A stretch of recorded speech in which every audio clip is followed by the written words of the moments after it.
Welcome to the Radical Responsibility Revolution podcast. This is where we are transforming lives, inspiring you to reclaim your health, your wealth, and the power of your mind. Here we share actionable insights, inviting you to turn inwards and design your life of purpose and abundance. Welcome back to another episode of Radical Responsibility Revolution. And today's guest, who I instantly connected with, partly because we both have a love for Playa del Carmen, she lives there now, and partly because she represents something I talk about all the time: reinvention, curiosity, and refusing to stay stuck just because the world tells you you should. My guest today is Lourdes Alfonso, originally from Trinidad and Tobago, who later built a life in Canada, worked in advertising, fashion marketing, technology, sales, teaching, and now coaching. And she is currently living in Playa del Carmen, creating an entirely new chapter of her life while helping women do the same. And what I love about Lourdes is that she has lived across cultures, across careers, and across decades of change. Instead of shrinking as she got older, she's expanded, and that is exactly the kind of conversation we love to have here. So, for women in midlife, this episode is for you. Thank you, Lourdes.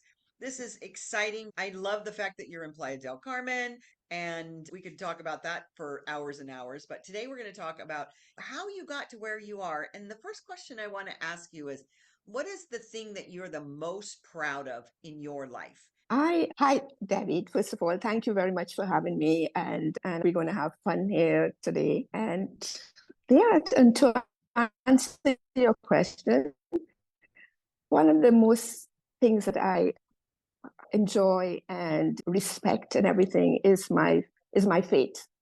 And that is the most important thing that had lead me to where I am. It's not about I went through so many things, and without God on my side, pushing me and giving me the strength when I didn't have any strength. So that is where I get my strength from. And I am very humble about it. I don't go preaching everywhere, but I know very well that God is my strength. And that is my answer. Absolutely. I'm 100% with you, because really that is the foundation of everything in my life as well. It really is that energy of God, of spirituality, of faith, of trust. And without it, we feel hopeless. We feel like we're lost. And you've been through some things, like literally growing up in Trinidad, then moving to Canada, and now in Playa del Carmen. So I want you to tell us a little bit about that journey. Oh, well, yes. When I got married, my ex-husband at the time, he was also Trinidadian, but he lived in Canada. And when we met and everything like this, we got married in Trinidad, and we migrated, and I migrated back to Canada with him. So that's how it started. I lived there for over, in a way, I'm still living in Canada. I'm not completely, fully in Playa del Carmen. So I still have my address there in Canada and everything like this. So I moved from Canada. It's a big move from Trinidad is a very big change coming to Canada with everything else, with the cold, the climate, the culture, and everything. And I adapted very quickly. Everybody said to me, why Canada? Why Canada? It's so cold. And yes, it's cold. And if I continue talking about the cold, I wasn't going to be living there for all my life, most of my life. Half of my life I've been living in Canada. So it's about resilience. It's about being able to adapt to the culture, adapt to the people around you, to the behavior of the people, and feel and be part of it. Immerse yourself in the culture, immerse yourself with the people, find new friends, find new job opportunities, go back to school when you got your divorce with a toddler, and became a single mother in a blink of an eye, when I thought I was, oh my God, life is beautiful. I am married. The fairy tale was soon dissolved. So I ended up being a single mother in a country by myself. All my family, all my friends were still in Trinidad. So I was here on my own until all my life. So I was in Canada just doing what I'm supposed to do. I have a brain. I went back to school. I always wanted to be in fashion. I had to put my daughter into daycare very early and went back to school and I did it. And it was full-time school. It wasn't just part-time. It was 3 years, intensive. And I was able to learn things that I didn't know in my previous education in Trinidad. So I was learning new languages, new way of thinking and everything like this. So that was the start of my resilience. And now I'm putting a name to it as resilience. I didn't have that name before. I was just thinking, okay, this is what I have to do. And I can remember speaking to my mother about when she was alive. And I told her calling from Canada to Trinidad, telling her what is happening with me here in Canada. My marriage is breaking up. And she just told me, you are strong and you have a daughter to live for. That it, and the way she said it is, don't argue with me. You are strong. So what can I do? I am always the sick one at home with the kids, with my siblings. I was always the one who was sick. And she said, that's not the kind of strength I'm talking about. And I did not get it at the time. She was talking about emotional strength. And I did not get it. It's afterwards I realized, oh, this is the strength she's talking about. So from then on, I did it. That's an age-old story for women. We follow a man somewhere and then we end up living there. It's an opportunity for us to step up for ourselves because that's exactly what you did. And there's a lot of women out there that I'm sure have had similar experiences. And we don't call it resilience and we don't call it courageous and we don't call it strong. We just say, as you just did, I just have to do it. Like we know where we have to go to do the things that we have to do. And that's what this podcast is about, is radical responsibility. Taking Yeah, responsibility for your life, for your children's life. And then now you have a grown daughter and she moves to yeah, Playa del Carmen.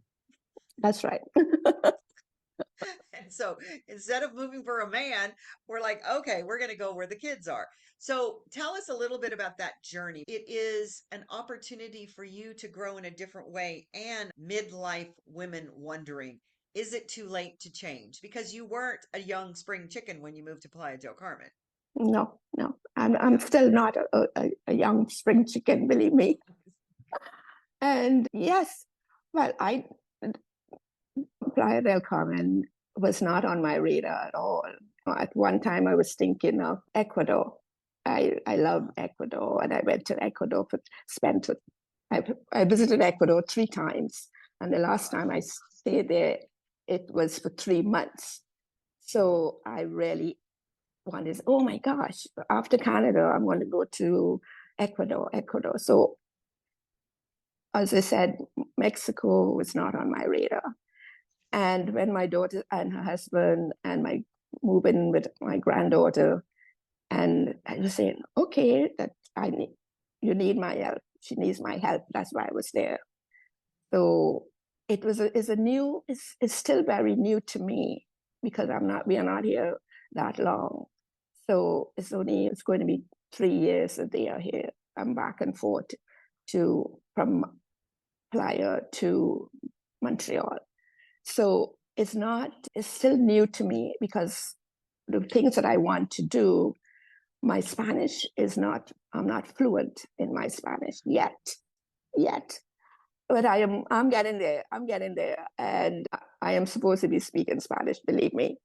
On my mother's side, they are Venezuelans, so I am supposed to speak Spanish. My name, that is why Lourdes is a Spanish name. So coming here is everything is new. The culture, the livelihood, of course, the climate, and everything like this. So I think women are saying they're not. It's too old to change, or it's too old to move. It's like, oh my God, Some women don't even want to travel because they don't even want to travel now. Almost could be for health reasons, or it could be some kind of phobia or some kind of fear. But if you're that is telling them they're stuck, but they're not really stuck. They have to make the move. Nobody is going to move you. You have to do it. And if you really want to do it, you will get up and do it. So that is what I have to say. So you've been in so many industries, and I believe that I have that same history of, I felt like at one point in my life that if you looked at my resume, it looked like I was job hopping, when the reality is all I was doing is acquiring skills. So you have all these skills now. You've worked in so many industries, the fashion industry, technology, and then you move to Playa del Carmen and you say, I think I'll be a coach. It's a natural transition, believe me, because I believe a good coach has a varied background. Like they've experienced a lot of things in life so that they understand when they have clients, they are very empathetic towards their circumstances as well. So tell us about that journey. What did becoming a coach look like for Lourdes? You just woke up one day and said, I think I'll be a coach. Did you get an intuitive download? Did you feel really compelled from your heart? Okay, and I started thinking about being a coach since in Canada, in Montreal. So it's not to say that I'm thinking of being a coach here in Playa. So with my experience, what made me venture into the coaching industry is because of my experience. As you said, I have been in so many different fields, and it's not job hunting or job hopping. It was more about continuous education. I believe in continuous education. And that is one of the reasons that I said I would like to help other women who feel that they cannot move, who feel that, oh, it's too late to study, it's too late to learn a new language, it's too late to travel. I just wanted to help women and to show them that nothing is not too late. The dreams are never, your dreams don't expire. I read that book. There was a book that I bought that was authorized by the authors, two women, and that was the name of the book.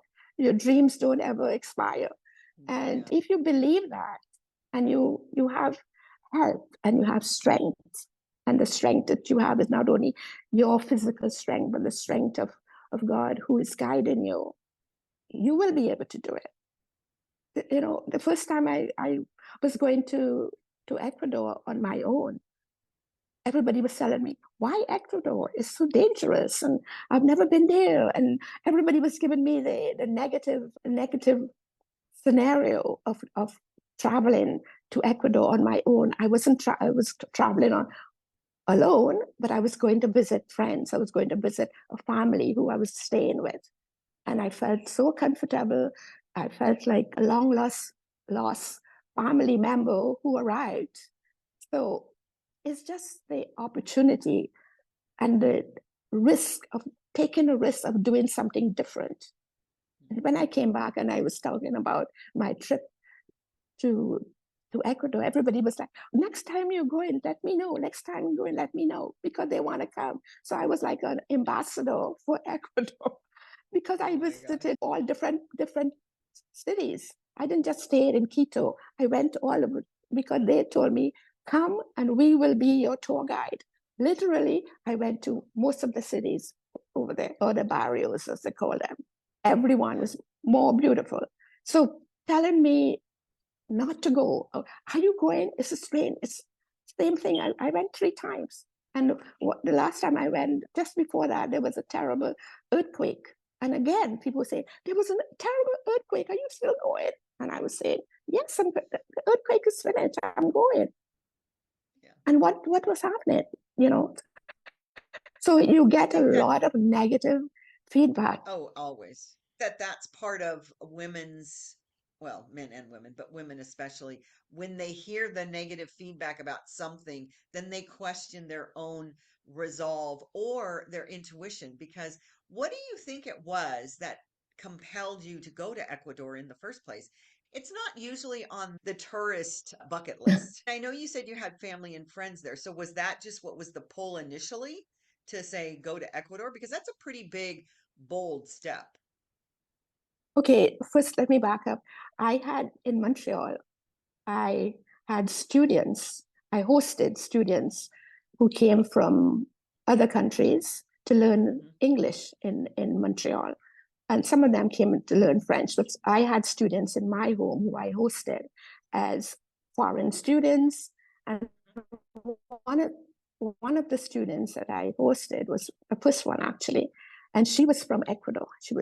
And she said, anytime I'm going back, my family would like to meet you because you were so great to me. You were so gracious to me and your hospitality. You have to come and visit my country. You will love it. And when she was leaving, her parents extended that invitation. And of course, she left and she went back. And then after, she was sending me emails. When are you coming? When are you coming? And the next email, I said, I booked my ticket. I am coming. Right? And she said, fantastic. We'll be at the airport. And I booked a flight from Montreal to Miami and then from Miami to Quito. And that was an experience. It was like, oh my goodness. And it was just one flight from Miami going to Quito that day. There's not like as you say, it's not a tourist country that they have flights all the time. If you miss a flight, and as I said, there's only one flight. So I got on the flight and everything. And the flight attendants, I said, oh my God, I was on the wrong flight. I saw Maracaibo. Maracaibo is in Venezuela, not in Quito. Where's the flight? He said, where's the gate? 46, run. Anyway, I did. I got on the flight, all of them like, Ray, I was the last one on the flight. The flight attendant even wanted me to sit. Do you want a glass of wine? Do you want it? I said, no, I'm going for my seat. She wanted me to sit in the first class with a glass of wine. I said, no, it's okay. I will find my seat in the back. And that's how it started. It was realize what it started. And I got into the airport and it was crazy. So I want to frame it that when I started a mortgage company 25 years ago in a town that I'd never been to in Texas, I'm a Southern California girl. I always say I was too stupid to be afraid. Sometimes we psych ourselves out, like the people that were trying to tell you, oh, don't go, it's scary, whatever. And we can talk ourselves out of things because we believe in the fear of it. And that's the thing that I see in you the most is that you just it could be scary for other people, but Lourdes just says, I'm just going to do it. And I'm not going to, don't take this like that you're stupid, but you're just too stupid or unaware to know that it's scary and you just do it. And I think that's so brilliant because one of the other stories that you shared with me is about speaking on this Global Woman Summit with over 200 speakers. So I want you to share that story because here's another example of Lourdes. I want you to give these examples to the audience because anybody can do this. Lourdes, you would not consider yourself really, you're special to God, but you're not a special person on earth, just like I'm not. But when we decide that we want to face the fear and do it anyways, miracles happen. So share that story about this episode or this experience when you got on this speaking summit, because I think it's brilliant. Okay, because I am a member of speaking, what's her name? Kimberly Crow. She has a podcast and a program which is the Speakers Playhouse. And I am one of the members. And she always have different programs. She's looking for people to hand the mic to and all these things. So I am part of her group. So one of the things she had was for speakers for the celebrated Women's International Day. And I said, you know something, I want to be on that. So she was encouraging everybody if you're a speaker or a non-speaker, it's the first time, and I was the first time. This was the first time for me speaking on a big stage like that with 200. It was globally. It was global audience, and I said I'm going to do it. So everybody, like, oh, congratulations, and oh, it was a big event, really. And I said I'm going to do it, and I did. Of course, the day I was a bit flustered and everything like this, but it wasn't a long speech. And I just spoke about, the barriers that women have, breaking down the inner barriers. And people can, the woman who was, it was like a podcast, so she was interviewing me. I wasn't like, I wouldn't have a mic and speaking on a stage. It was more virtual, a virtual talk with another woman, with another presenter. And she said, "Oh my goodness, where were you where were you when I was growing up?" Because when I was telling her about, yes, my family, I grew up, yes, and my family gave me especially my mother, gave me the privilege to tell me that I can do whatever I want to do. That's long before anything about being divorced. So anytime, we wanted to do something, she always gave us the okay. She never told us, no, you can't do it. So from then on, from an early stage, early early life, in my early life, I always had that encouragement and the motivation to do whatever I wanted to do. And not only me, it was three siblings. And we always had that. So when I said, okay, I'm going to do this speech, I said, I'm going to do it. It's not that I wasn't, I didn't think about the fear really. I was saying, I just hope that I'll be able to say everything. I don't even know how it came out but other people listened, and they could relate. That's the biggest message for women is, and Nike coined it, just do it. Because if we analyze ourselves and paralyze ourselves with the analysis paralysis, and we say there's all these reasons why we can't, and all the fear, and then even with all of that, just do it, because that's what Lourdes does. She just does it. So you talk about your coaching for women who feel a little bit stuck or a lot stuck. So, what do you think is the best wisdom that you can give to a woman that's listening to this podcast right now, especially one in midlife who thinks it's all downhill from here? I don't know what I'm going to do next. What's the very first thing they should do? I'll tell them they're not starting over, they're starting stronger with all the knowledge, right? With all the knowledge they have from years and years, just like, all the jobs and the applications and different things that they did all during their lives. That is power. That is the ability to move on. That is their, what do you call it? It's like a, a propeller to shoot out and say, with all that knowledge that I have, you'll tell me I'm still stuck? No, you can't. Because you have been doing all of these things for other people for so many years. It's time that you do it for yourself. If you don't do it now, when? When are you going to do it? If not now, when? That is what I would say. If not now, when? Because every day it's going to be an excuse. You will be overthinking everything. Every time you try to do something, you overthink it so much that you doubt yourself. You and other people will not even have to come in there because you're already doubting yourself. So please get rid of that. That's what I will tell them.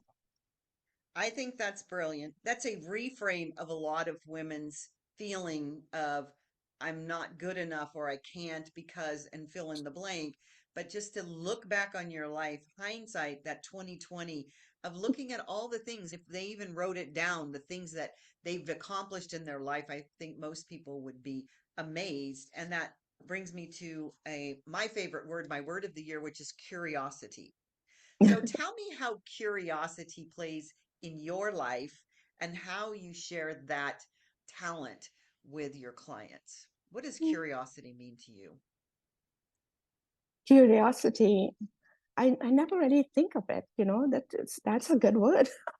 I just say, I just, I would like to know more, and that is what I am saying about people. Curiosity is something that you are, you are eager to learn. So you're curious.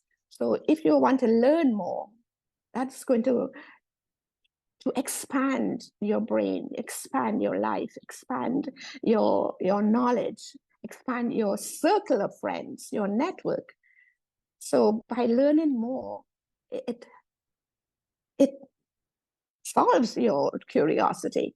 It gives you a reason to be curious. Oh, is that so? Let me find out more. Let me go a little further. And that is how you get more. It's not only confident, but you believe in yourself. The belief that you can do it comes from, okay, if you want to say curiosity, if you want to say confidence, but there is something else that you have to that break that inner mold that is preventing you from getting on. Yeah, I love that. From what I know about you, Lourdes, you embody curiosity because you're looking for something new every day. And that to me is the most precious thing that we can do, especially with our creator, whether we call it God, the universe. It's that connection, that faith to this higher power that I know you are very connected to. And so, from that place, and because we are wise women, this is what happens. I know now from science, our brains as women, as in menopause, rewire for that wisdom. What would you say to women that are in the second stage of their life who are through that menopause, rewired their brains? They're now literally wired for wisdom. That's what we are. That you are an embodiment of that. You are an absolute model for that. What could you share with them that your experience has proven to you that life is always here supporting us? Give us some examples of what that feels like. Oh, I appreciate that. I appreciate your compliments. My appreciation, I never really think of it like that, but I am telling women on the whole to it's about belief. It's about believing in yourself. The unlimited belief that you have about yourself is not going to help you. It's not going to take you any further. If you just believe in what you're supposed to explore in your life. I was listening to a podcast recently about this woman who is with the founder of Essence magazine. Her name is Sandra Taylor. And she was saying the life that we were given a life to live it to our best of ability. Is not to keep and say, okay, I can't do this. And that. You have to be able to go out and live your life. We are given all the tools to do that. And if we are not using it, what is the reason? Why you are depressed? If you have all the tools around you to live the life that you are supposed to live your life to your highest potential, and you're not using it, but you listen to other voices, the other noise around you, and let people dictate your life.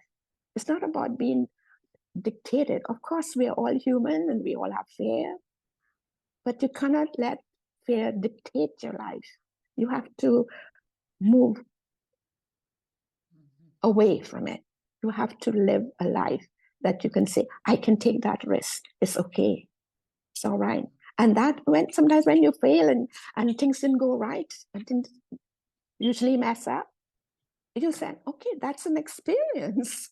It's an experience. Chart it down as another learning experience.